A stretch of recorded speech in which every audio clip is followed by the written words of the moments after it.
Hello everyone and welcome to another video. Now you're probably familiar with the legendary RX 580, the subject of many retrospective videos, and with good reason. Despite its lack of consistent driver support and new game optimizations, AMD's 8GB Polaris card still puts up a surprising fight. But the lineup didn't end there. In late 2018, AMD introduced the 590, a final attempt to squeeze the absolute most out of the Polaris architecture. Based on a new 12nm manufacturing process, the 590 delivered out-of-the-box clock speeds that surpassed even the most heavily overclocked 580s, at a higher price of course, and with steeper power consumption.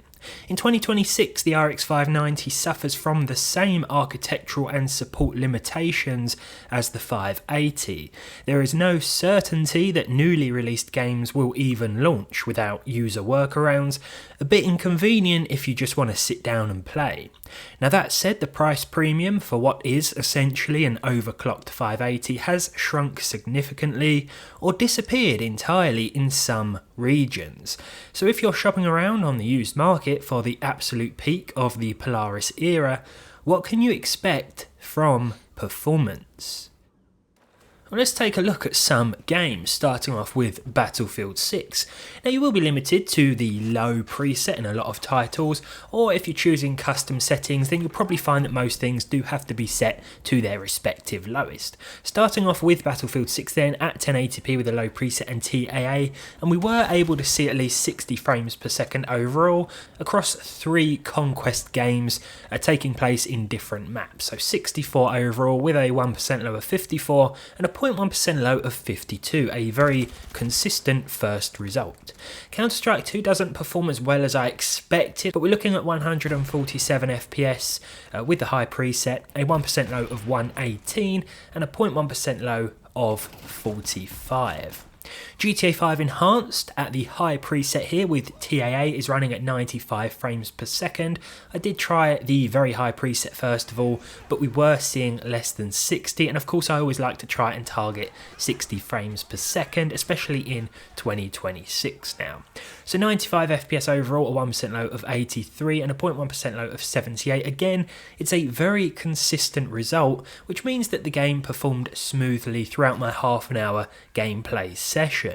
I've added Palworld back into the benchmarks for now. Seems to have made its way to second place at the time of this video in Steam's most played games. So if a lot of you are playing this, then hopefully this is helpful, especially if you're looking out for a second-hand Polaris card. It will run, but I'd recommend sticking with DX11 mode here, as it seemed to do better than DX12 mode. We can choose from either one. We've seen 91 FPS overall with a 1% low of 68 and a 0.1% low of 30, so it still wasn't perfect, and performance will vary widely depending on where you are and what you're doing.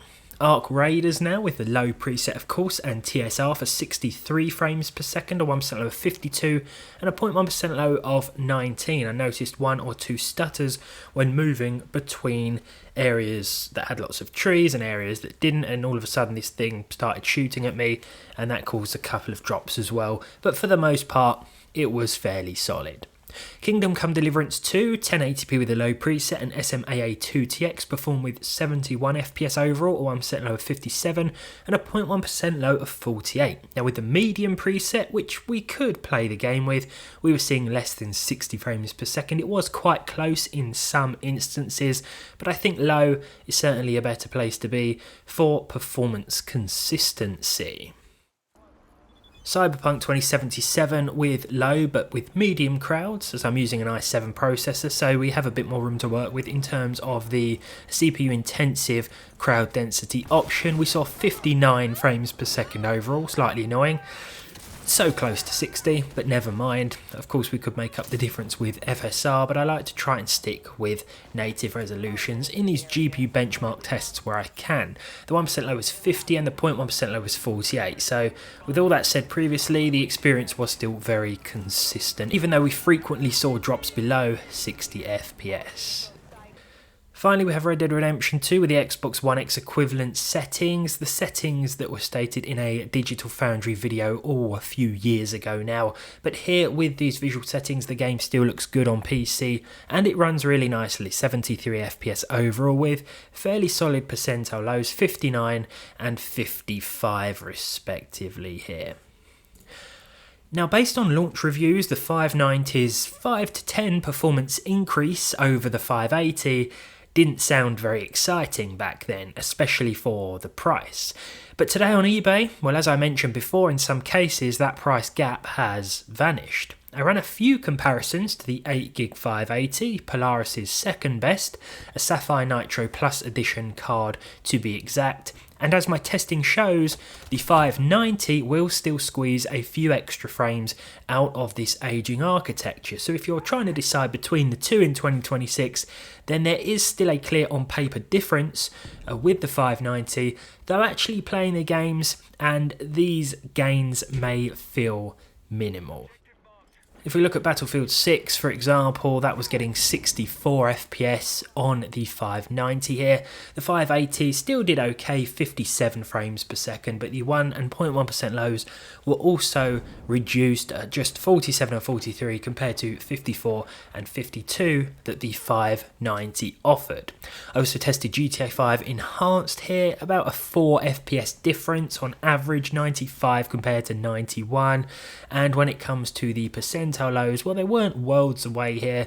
We're looking at 79 and 75 with the 580 compared to 83 and 78 with our 590, our top tier Polaris GPU.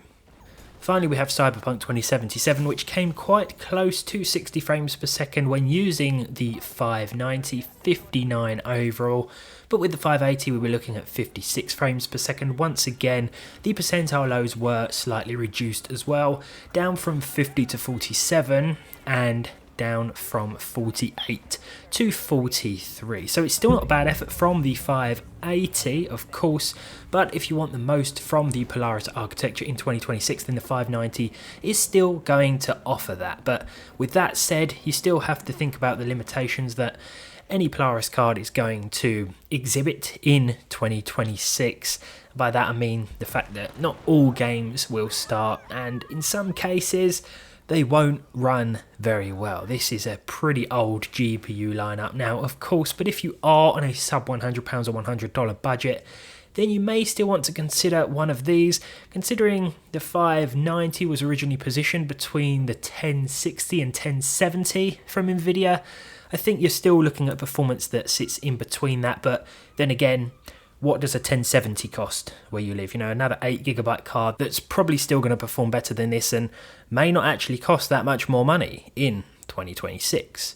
But there we are, the 590, the focus of today's video, a card that often goes overlooked in these retrospective videos, I think, but one that's still pretty interesting nonetheless, and a good example of one last hurrah for a certain GPU architecture. But thanks as always for watching.